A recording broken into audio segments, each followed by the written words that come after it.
Hello everyone and welcome to a new video. Today I'm filming the mid-year Freakout book tag and we're going to talk about my mid-year stats a bit and answer the tag questions. I already filmed this video but I had to refilm it because of reasons, so do bear with me. It's all fine. So far this year I have read 144 books. That includes the books I read so far in July as well, but like mid-year would be like from January to June. I just didn't bother calculating away July because I should have filmed this earlier this month, but I didn't. I have read 47,091 pages this year. This does not include audiobooks that I don't calculate the pages for. I think I'm averaging around like 320 pages each book. It's not the best, it's not the worst, it's all fine, but overall like 144 books is a lot. I didn't think I would read that much at this point. My goal was on 100, so I thought that I would read maybe 200 actually, but like 144 already, we're only halfway. So yeah, and this year I'm not even trying as hard as last year. My main goal was to reach 300 books, right? And now we're already halfway in the year, almost halfway to 300. I don't think I will reach 300, but my point is that without trying, I am almost reaching what I wanted to do last year. That's just ironic. My main goal this year has been to read out of fantasy books. It's going okay, like I have read a lot of the things and I do notice that since I have that focus, I do pick up books towards that. But still, like, I don't think I will manage like all the books I did want to read. But it's going fine, like at least like I'm focusing on it and doing parts of it. But it's fine if I don't get to all of them, I guess. Now let's answer the tag questions. The first question is best book, and I was in between a lot of books, but I chose one. That is Words of Radiance by Brandon Sanderson, which is the second book in the Stormlock archive. I have read a lot of good books this year, but this one just was so fun to read. It just blew my mind. The action, the characters and everything, the world, everything about it was so great. And the Stormlock archive is basically set in this world where these nice Radiants are coming back because they need to fight like, I was gonna say darkness and stuff, and they disappeared a while ago and they are returning, etc. Magic is coming back. It's great. It's really hard to explain. It's basically also war and many different things. It's just so good, and yeah, I just really adore it. I like realize I'm bad at like giving what's it called, consecutive criticism. I can just say I adore it. Now for best sequel, I was in between two books, so I just chose the both of them. First we have Jade War by Fonda Lee, which is the sequel to Jade City, which is one of my favorite books of all time. The books are set on this island of Kakon, where it's the only place in the world that produces this substance called jade, which is a magical substance. You get enhanced powers ingesting it, and the people on the island are the only one who can take it without like, I guess, killing them or making them like super addicted. And the island is controlled by two clans. We follow the No P clan, which controls one half of the island. It's basically like a mafia gang and they're all great. The characters are amazing. Yeah, and this one just did not go at all where I thought it would go. It's not like a bad thing at all, but it really just took the story international. It really looked into the different relationship that Kakon has with the countries around them. It was just not at all what I expected it to be. I thought it would continue the main conflict from book one, and it didn't. It did, but it didn't. And I was just like, how is the author so clever? So excited for the third and final book later this year, but just amazing. Then we have A Sky Beyond the Storm by Sabbath Tahir. This is the final book in the Amber and Ashes quartet. The series is a YA fantasy series and it's set in the Empire, and in the Empire scholars are looked down upon and like trampled over. They are being discriminated against, and Laia is a scholar and she is spying on the commandant who is like the leader of the army for the Empire because she wants the help from the rebellion who can help her free her brother from prison. And then we have Elias, who is a soldier in the Empire. He is a mask who is like the most elite soldier, but he doesn't want to be, and their paths didn't connect. It's so much more than that though. This, as I said, is the fourth and final book, and the conclusion was not at all disappointing. It was so good, amazing, super sad though. Like I'm getting sad thinking about it because it was heartbreaking, but it was so good. And also my editions are pretty. Consecutive criticism, no, but me saying something is good, yes. The next question is a new release you haven't gotten to yet. The answer could be no other than Ace of Spades by Farida Abike Imide. This one is a YA thriller. It's set in this academy. It's a dark academia. It is full of queer characters. I cannot wait to read this. Everyone is talking about this. I see everyone giving it 5 stars. I want to scream. I want to read it so much. I just got my copy though. And it is a relatively new release. It was released on the 1st of June. And as I said, I just cannot wait to read it. I know I will get to it this year. I just don't know when exactly. But I am so excited because it just seems so good. And next question is an anticipated release from the other half of the year, and for this I have 2, which is like my most anticipated releases of all the releases. I'm of course looking forward to many, but these are like my top ones. First we have She Who Became the Sun by Shelley Parker Chan. This one is actually being released like in a few days, so it's not long until at all, and I even got an email today that my copy is shipped, so it's not a long wait at all. I don't know when I will get to it, but I'm very excited for it. It's like an Asian Afghan fantasy book. It just seems amazing. I haven't even read a synopsis. I just looked at the cover and I've read like the slogans for it, and I just knew that I wanted it and I needed it, and I just want to read it so badly. I hope I will love it. I really hope so, because it's literally my most anticipated for the whole year. And if I don't love it, I will be so sad. So very excited. So ready. My other most anticipated release is Dark Rise by C.S. Bacot. This one is C.S. Bacot's newest release, and it is a YA fantasy with enemies to lovers. I believe like one of my characters on like darkness side and the other one is on the light side, and they get a thing. It's an anime romance.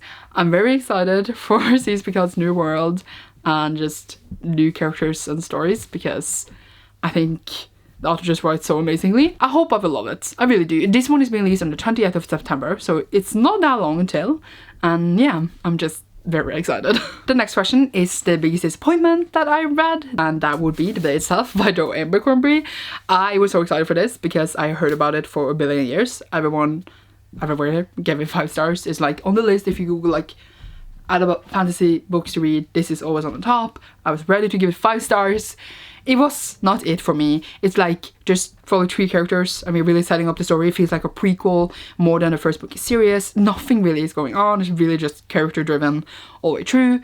But I like didn't care about the characters that much. I was just like, I don't care about any of this. I didn't really get the world. Like, I feel like the world building was not strong. I just feel like the book was not strong. It was very disappointing. I feel like there was some magic aspects in it that I'm ready to explore more in the next books, because I do have them. Overall, just very big disappointment, which is the key word, because I was very disappointed. I just wanted it to be over. Didn't hate it. I just did not like it at all as I thought I would.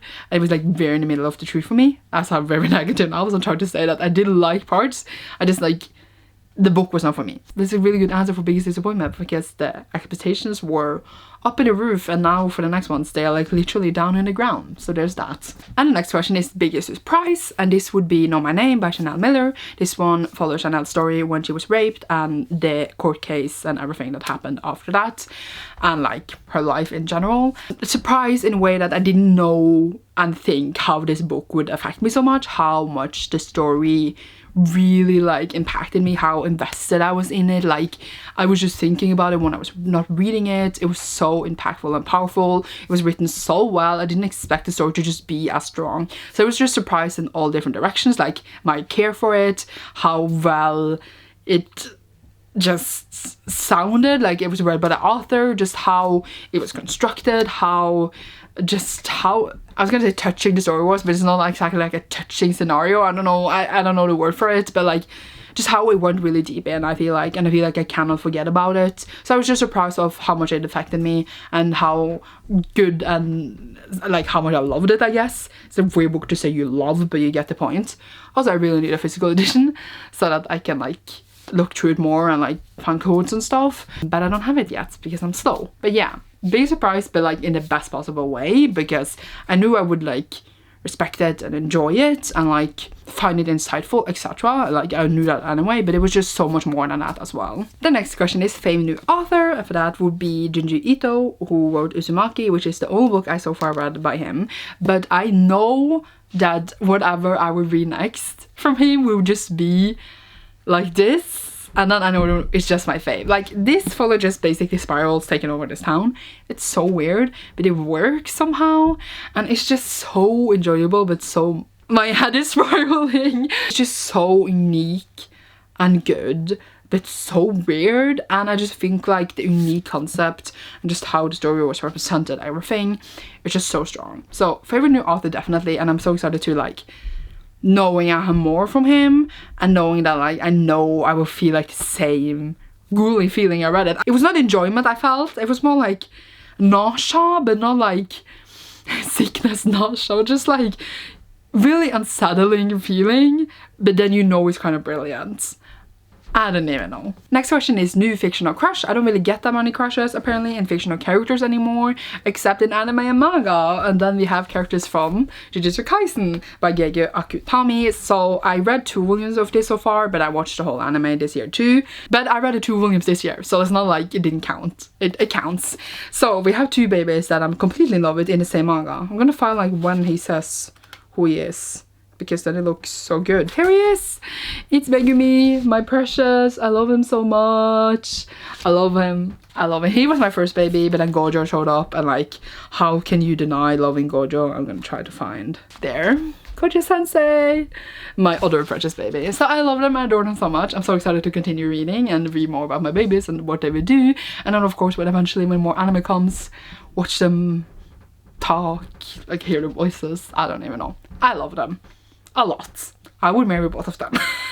But then I would probably be killed by a curse or something. Oh, this one will just follow people who dispels curses, kind of demons. It reminds me of Bingo Stray Dogs meets Demon Slayer. They go to school and learn this. Yay! I know that people are working a lot upstairs. You can probably hear it in the video. It's very annoying. I'm really sorry. The next question is new favorite character, and that would be none other than Kaladin from Summer Archive. I'm holding up the first book because here I just really felt like we met Kaladin and went into like his background, and seeing him especially in Bridge 4, then that's when you really get to know him. And then we would see him involved like especially like in words and like on, but I fell in love. He's like, I was gonna say my child, I would take care of him, and I realized like when I say his age, I'm actually older than him, so like I would take care of him, I would give him food when he's sick. It's like I want to be okay so badly it hurts. So there we have that. I love him so much. New fave, totally adorable, precious beam. And that's it. And the next question is a book that made you cry, and for this one I chose 2 books again. First we have The Weight of the Stars by Kay Ankrum. This one follows Ryan, who meets a girl, Alexandria, I think. Yes. And Alexandria is the daughter of one of the astronauts who was sent into space really young, and it's not on a return journey. So like she basically lost her mother, and Ryan herself has really been fascinated by this case as well.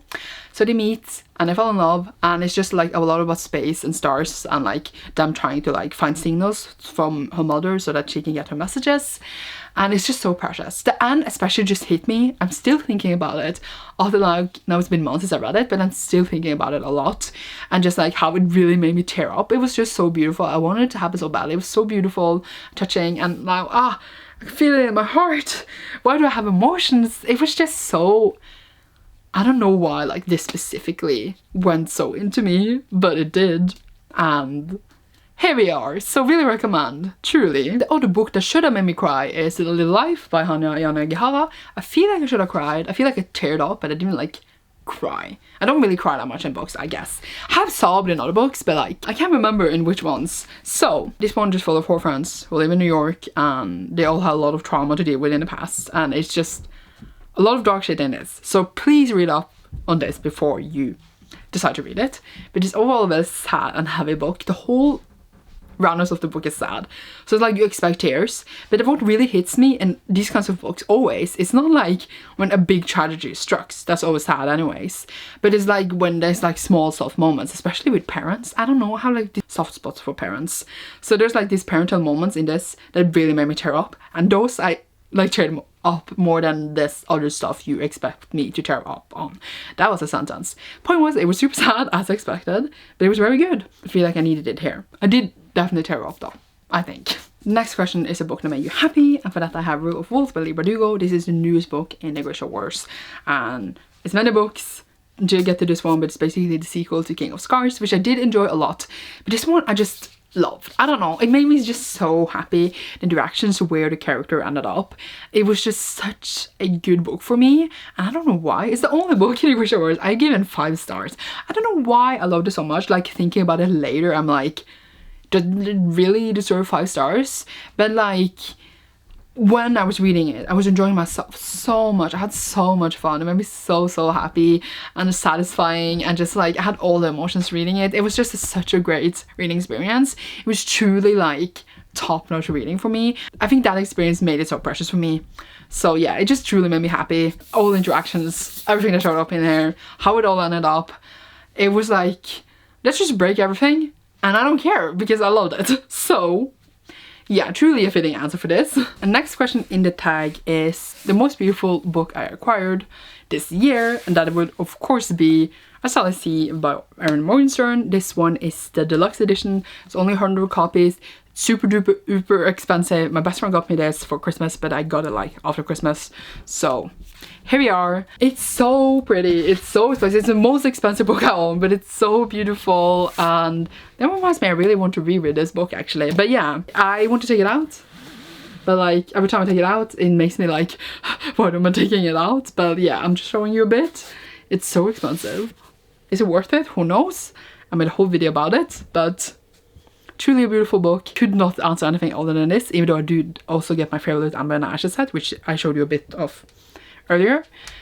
I love that too, and I have a lot of other pretty books, but this one really takes the cake. Is that how you say it? Take the cake? Well, whatever. And for the last question is, what other books you need to read by the end of the year? And I have, as I said, a lot of adult fantasy. I'm not going to say every single title here, but like I want to finish the Stromberg Archive, I want to finish Score of Witches, I want to finish my reread of Mistborn. There's so many books I need to get to, and those are like some I know I will probably get to, but there's also so many more. And of course Ace of Spades and other books. So yeah, I guess that's it. Thank you so much for watching. I hope you enjoyed. Leave a key emoji down below if you enjoyed this. You see me soon in a new video. How has your reading been going this year? And goodbye!